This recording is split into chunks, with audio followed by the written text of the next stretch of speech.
Merhabalar, Çeyko'ya hoş geldiniz. Bu hafta böyle su yeşili bir taç hazırlayacağız. Prenseslere doğum günlerinde kullanmaları için. Şöyle birazcık yukarı alayım kamerayı. Evet. Şöyle parçalar hazırlayacağız. 6 tane. Ne kullanıyorum? 6 milim piramit kristallerim var. Başka bir şey de olabilir. Normal kristal de olabilir.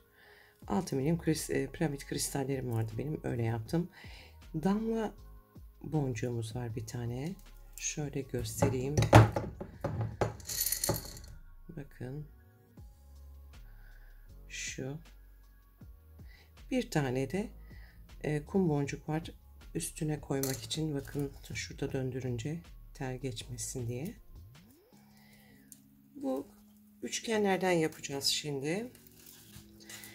Dediğim gibi kristalleri telimi aldım. 0,40 milim telim var. Bir de 0,60 milim bir telim daha var. 2 tane tel kullanacağım ve bir tane de taç kullanacağım.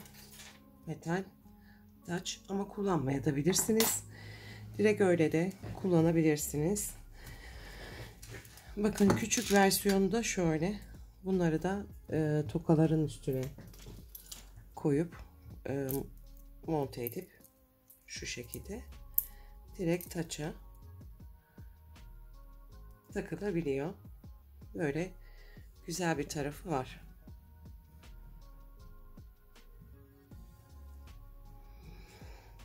Bunları ben çok seviyorum. Gençlerde doğum günü partilerinde bunları kullanıyorlar. İstediğiniz renk, değişik renklerde yapabilirsiniz. Bakın şurada da kum boncuklarla yaptığım var. Patili dostlarınız için de yapabilirsiniz bunlardan. Ben bunu sushi için, doğum günü için yapmıştım. İki kenarına kurdele bağlayarak kullanılabilir. Dediğim gibi kristallerimizi aldık tele. Damla boncuğumuzu da aldık. Bir tane de kum boncuğumuzu aldık. Yaklaşık 50 santim kadar başta telde boşluk bırakmamız gerekiyor. Yani şu kısım şöyle 50 santim kadar olması gerekiyor. Ne yapıyoruz? Bir tane damla boncuğumuz, bir tane kum boncuğumuz var. Gerisi de kristal olarak dizdik. Damla boncuğu boşa alıyoruz. Kum boncuğunu boşa alıyoruz. Damla boncuğun içinden geçiyoruz. Telin kıvrılmamasına dikkat edin. Oralardan kırılma yapar sonra. Bu şekilde bakın. Damla boncuk ve kum boncuğu sabitlendi. Şimdi üçgenin yapımına geçiyoruz. 2 tane kristali alıyorum. Boşta bıraktığım telin ucunu bu kristallerin içinden geçirerek, bakın böyleyim. Bu ilk kristalleri oturtmak önemli. Tam iki kristalin ortasına gelecek damla boncuğu. O zaman daha muntazam duruyor. Bakın şöyle iyice sıkıyorum teli ve ters çevirip devam edeceğim. Şimdi 3 tane kristal alıyorum. Kristal sayılarını değiştirebilirsiniz. Benimki piramit kristal olduğu için biraz daha yana doğru genişleme yapıyor. Uzun bir üçgen olsun diye ben bu şekilde kullandım. 3 tane kristalimizin içinden geçirdik telimizi ve 2 tane kristalin üstüne sıktık onları. Bir 3 tane daha kristal alıyorum. Bundan sonrası kolay. Zaten genel olarak yapımı çok kolay. 3 kristalin içinden geçirdim telimi.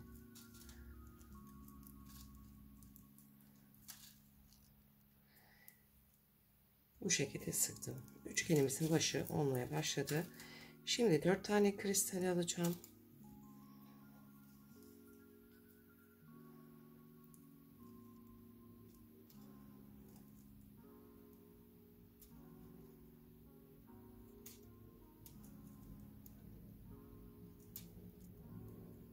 geçiremedim içinden.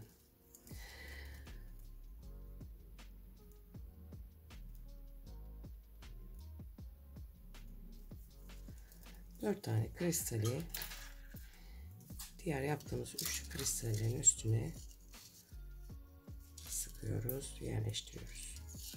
Yine bir 4 alacağız.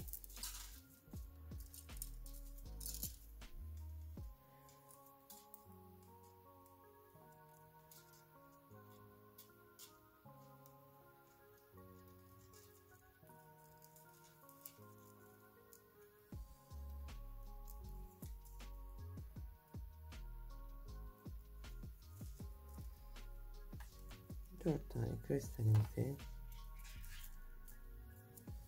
geçirdik. Böyle çift çift gidecek. 2 tane 3, 2 tane 4, 2 tane 5, 2 tane 6 şeklinde gidiyor.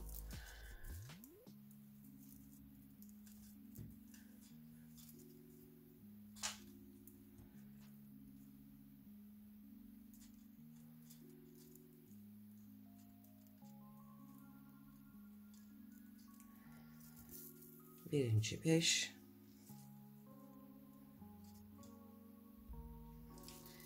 ikinci 5. Her seferinde şöyle hafifçe düzeltiyoruz.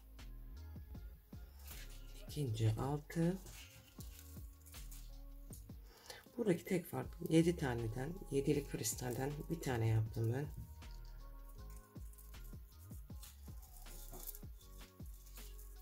Sonra 2 tane 8 yapacağız. 7 kristalimizi de yaptık. Ortalanmasına dikkat etmek gerekiyor.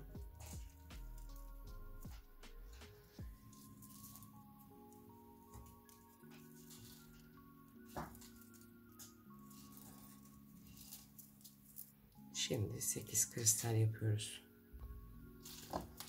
Birinci 8 ve sonuncuyu da yapıyoruz.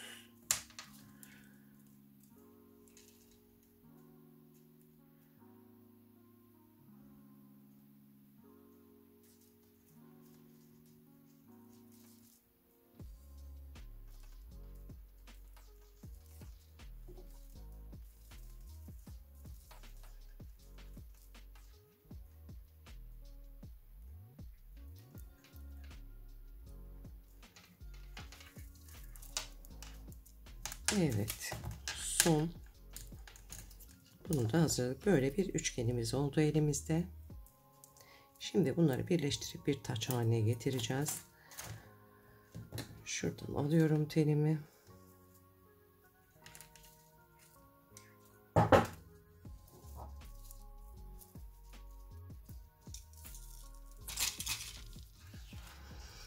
Şimdi 0,60 milim telimden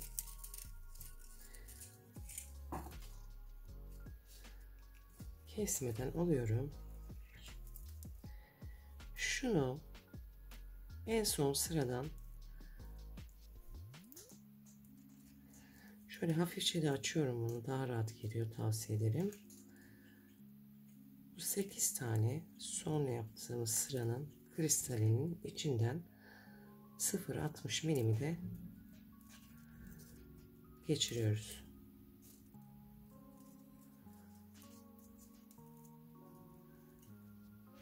Şöyle hafif açtırmak gerekiyor. Evet.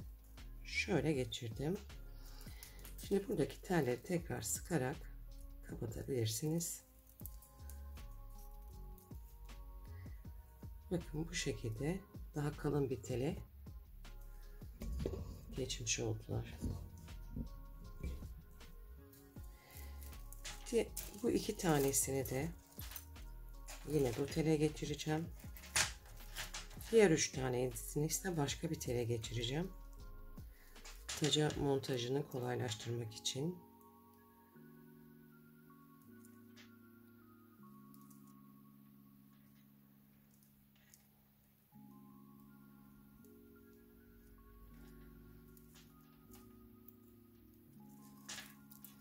Şu taraftan deneyelim. O taraf biraz daha mı sıkı?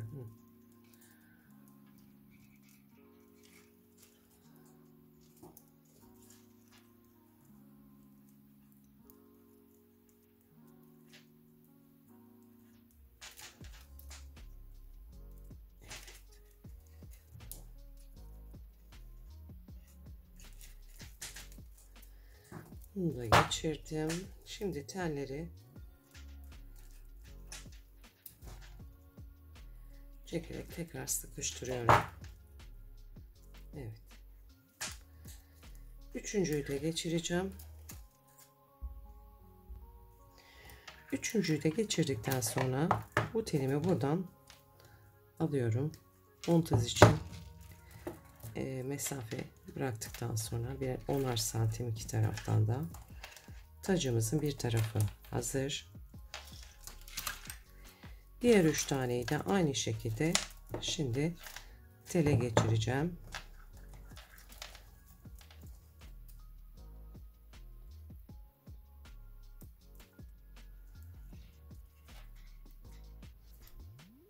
Diğer 3 tanemizi de telimize geçirdim. Bunlar da hazırlar. Bu telleri çekiştirerek düzeltmeyi unutmayın. Bunu da artık buradan kesiyorum. Telle işim bitti. Artık tamamen düzelteceğim. Nasıl yapacağım? Şimdi şuradaki telleri öncelikle yok etmem lazım. İyice sıkılaştırdığınıza emin olun. Ve bunları burada sararak, hatta bir ip kristalin de içinde geçip hem sabitleyin hem de yok edin.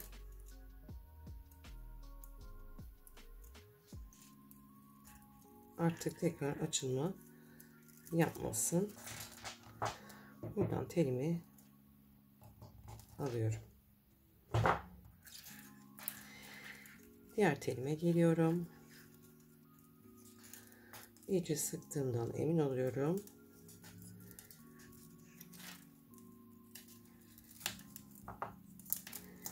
Ve bir tur telimin etrafında döndürüp sonra kristalin içinden geçirip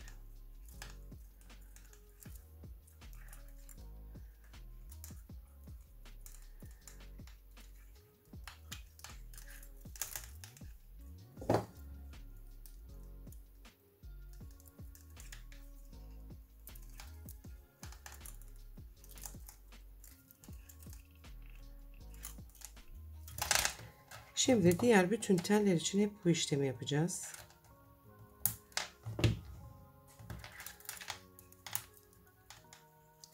Bakın artık sabitlendi. Hem yerinde kımıldamıyor.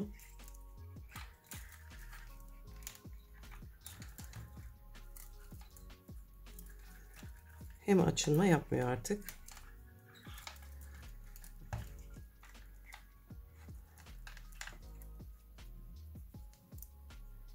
İlk kristalimin de içinden geçireceğim.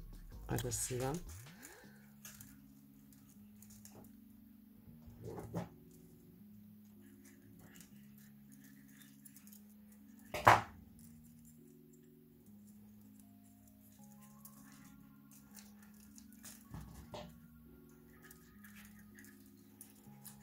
Ve bu telimi de alacağım. Diğer bütün teller için bu işlemi yapıyoruz. Şimdi tellerden kurtulduk. Sadece birer tane telimiz var burada. Şimdi bunları üst üste yerleştiriyoruz ve şu baştaki telleri sıkıca birleştiriyoruz. Sıkı olmadı, görüyorsunuz. Kaydırdım ben de.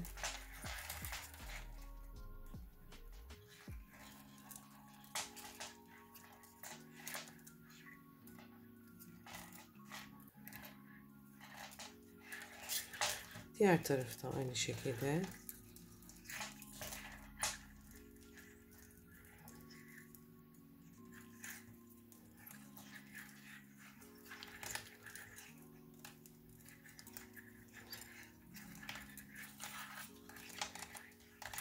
Şimdi tacımızın yuvarlanmış şeklini verelim.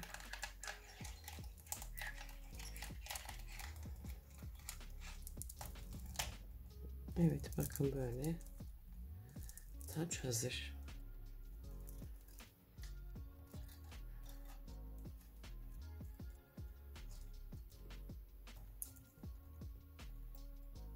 Eğer istediğiniz gibi durmuyorsa şuradan bir sıra tel aşağıya doğru indirebilirsiniz.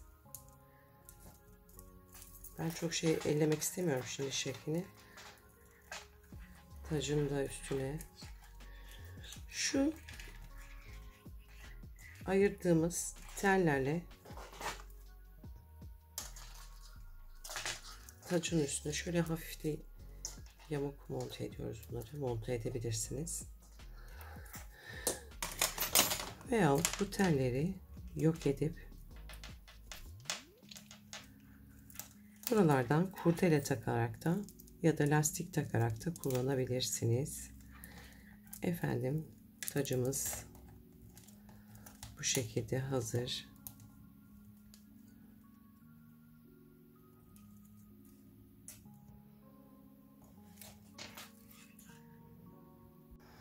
Şimdi son olarak şurada yaptığım gibi şu parçaları birbirlerine yaklaştıracağız.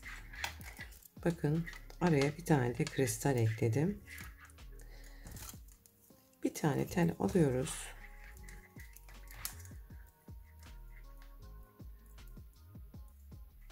Şu aradan geçiriyoruz. Kısa tarafını içeriye alacağız. Evet. Ama çok da kısa olmasın, kaydırma yapmayalım. Şu tarafta teli de tutalım.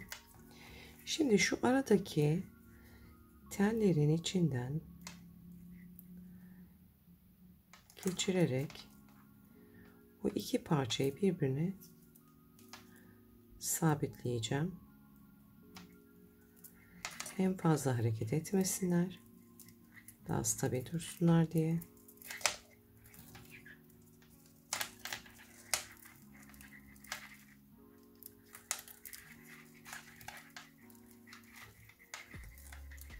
Yine bakın 8'in iki tane 8'in olduğu yerdeyiz. İkinci 8'leri de birleştiriyoruz.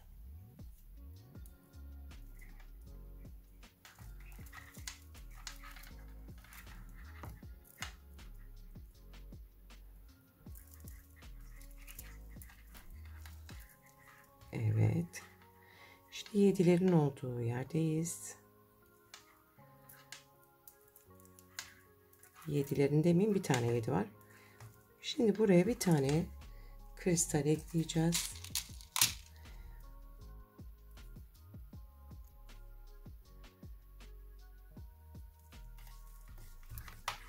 Ve bu 7'leri de iki tarafın 7'lerini de birbirine sabitleyeceğiz.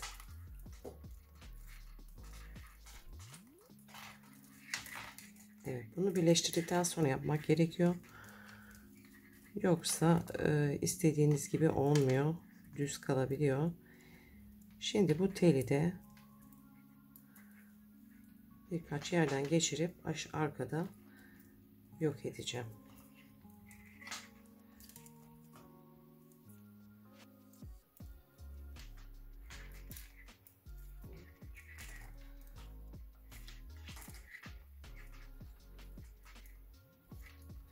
Diğer tel de burada. İkisini birleştirip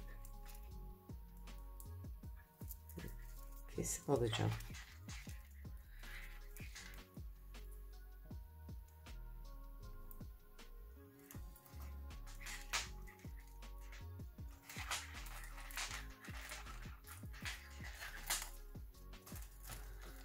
Arkadayım.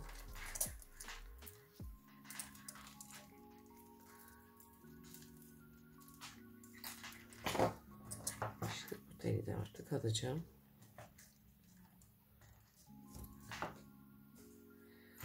Bakın, artık daha sabit bir hale geldi. Bunu diğer bütün aradakiler için yapacağız. Ve daha sabit, daha düzgün duran bir taç olacak.